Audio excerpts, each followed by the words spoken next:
ప్రతి క్షణం సమాజం కోసం మీ మిత్ర న్యూస్. నాగర్ కర్నూలు జిల్లా కేంద్రంలో నేడు నాగర్ కర్నూలు పార్లమెంటు బీజేపీ అభ్యర్థిగా భరత్ ప్రసాద్ పొనుగంటి నామినేషన్ దాఖలు చేశారు. బీజేపీ అభిమానులు, కార్యకర్తలు భారీ జనసందోహం మధ్య గురువారం ఆయన జిల్లా కలెక్టర్, ఎన్నికల అధికారిని కలిసి నామినేషన్ దాఖలు చేశారు.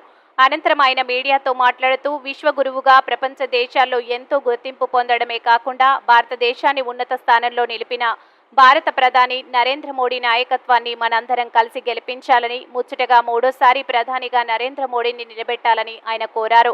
అనంతరం మీడియాతో ఆయన మాట్లాడుతూ భారతీయ జనతా పార్టీ మొదటి లిస్టులోనే నాగర్ కర్నూలు బీజేపీ అభ్యర్థిగా తన పేరు రావడం పట్ల ఆయన సంతోషం వ్యక్తం చేస్తూ భారతీయ జనతా పార్టీ గెలుపు తథ్యమని, ప్రజలు భారత ప్రధాని నరేంద్ర మోడీ ఆశయాలను, ఆకాంక్షను నెరవేరుస్తారని ఆయన అన్నారు.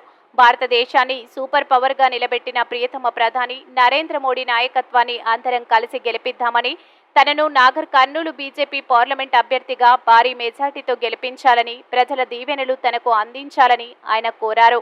అదేవిధంగా తనపై నమ్మకంతో ఎంపీ టికెట్ ఇచ్చిన భారత ప్రధాని, అదేవిధంగా రాష్ట్ర అధ్యక్షులు, ముఖ్య నాయకులు ప్రతి ఒక్కరికి పేరు పేరున ధన్యవాదాలు తెలియజేస్తున్నానని, తనను అందరూ కలిసి ఆశీర్వదించాలని ఆయన కోరారు. నమస్కారం. ఈరోజు భారతీయ జనతా పార్టీ తరఫున నేను అనగా భరత్ ప్రసాద్ పోతుగంటి మొదటి సెట్ నామినేషన్ వేయడం జరిగింది.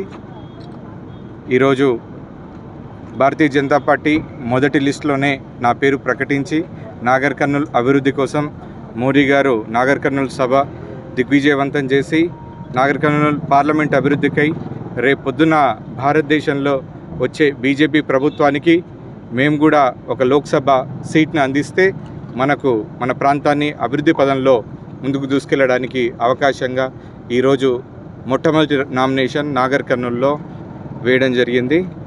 మొదటి విజయడంకా కూడా మేమే మోగిస్తామని సగర్వంగా, సవినయంగా మీకు అందరికీ తెలియజేసుకుంటున్నాము. మొన్న రాష్ట్ర ప్రభుత్వం లోకల్ ఎలక్షన్స్, ఢిల్లీలో ఎలక్షన్స్ మాత్రం మోడీ గారే కావాలని ప్రజలందరూ కూడా కోరుకుంటున్నారు. మొదటిసారి నాగర్ కర్నూలు పార్లమెంట్ గడ్డపై కాషాయ జెండా ఎగరేయబోతున్నాం.